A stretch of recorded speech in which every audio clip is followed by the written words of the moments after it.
Sure, it's trash and predatory, but it's really not that deep. But I do not need to switch Jack, you woo-wah muppets.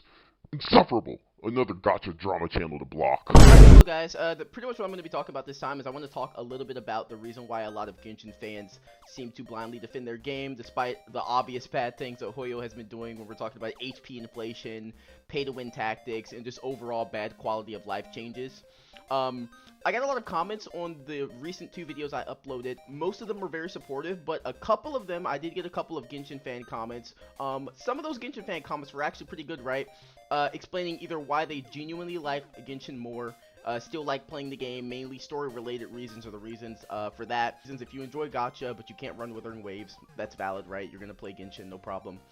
But I got a couple of comments from some Genshin fans who are kind of going to be the subject of this video, right?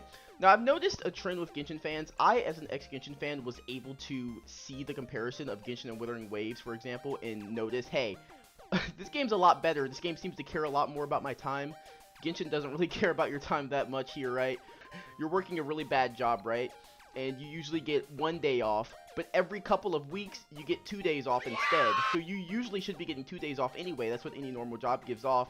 But Genshin treats that 2 days off as kind of like a reward, something that you should look forward to. And a good example or comparison of that would be farming talents, right? In Genshin Impact, talents are typically only available on certain weekdays. A pretty insane notion, pretty insane comparison to Wuthering Waves where you can farm them whenever you want, the talent material. Alright, but I don't want to get too off subject here. Pretty much the main point of this video is to talk about why Genshin fans blindly defend their game, right? So the reason why is just going to be because of sunk cost fallacy.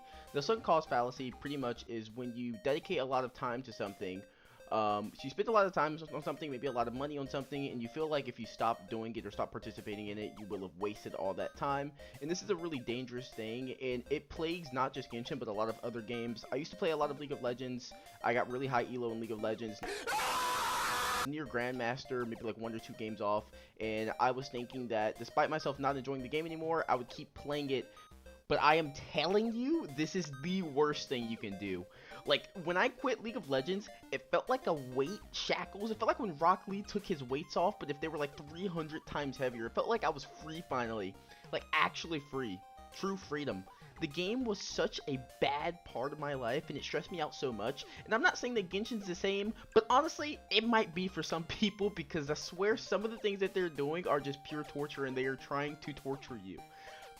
That being said, you can like what you like. I'm not going to stop you, and none of my previous videos did I ever try to stop you from enjoying what you like, right? If you enjoy Genshin and you literally just like it that much, play it. There's nothing wrong with it. At the end of the day, it's a video game. Some video games are harder than other video games. Some video games are more annoying or more tedious than other video games. It doesn't make it not a video game. You can still play it. I would implore you to probably try to spend less money on it if you can, to try to not encourage Hoyo to further do what they do by giving them confirmation that it's working. But the thing about a game like Genshin is that it's probably never realistically going to fail that bad. I know a lot of people put a lot of videos out recently saying the Hoyoverse is dying, it's over for Hoyo.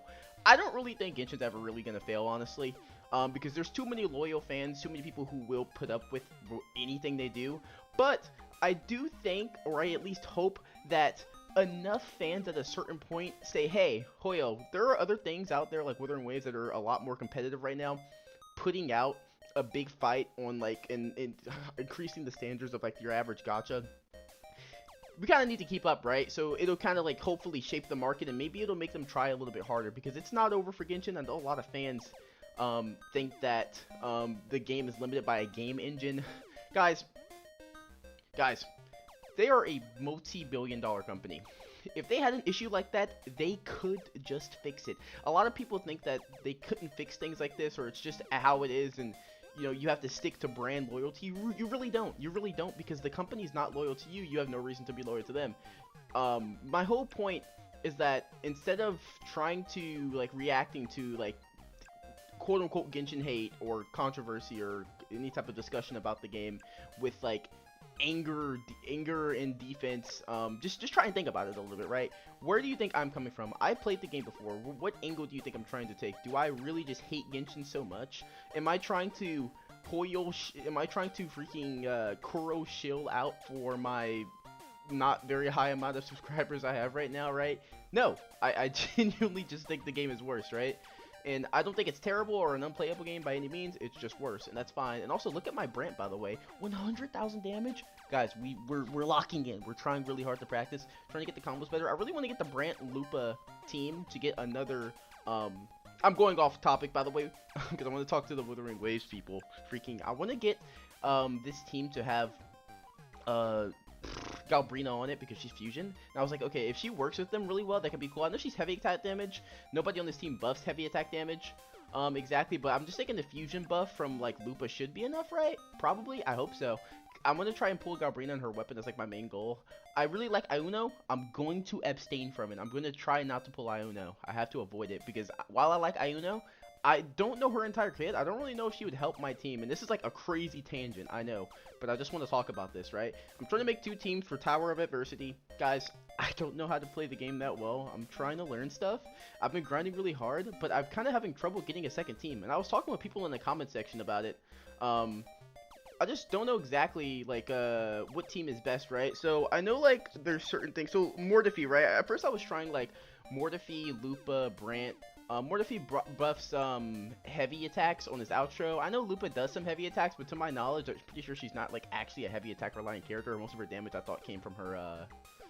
I thought she was more like utility, if that makes sense, right? I know you can use her as hyper carry, but I don't really have a good weapon on her either. So, I don't know, it's kind of all tricky. Maybe I could put Lustrous Razor on her. She doesn't have crit rate right now, which is kind of her big problem. I need to farm for, like, crit rate.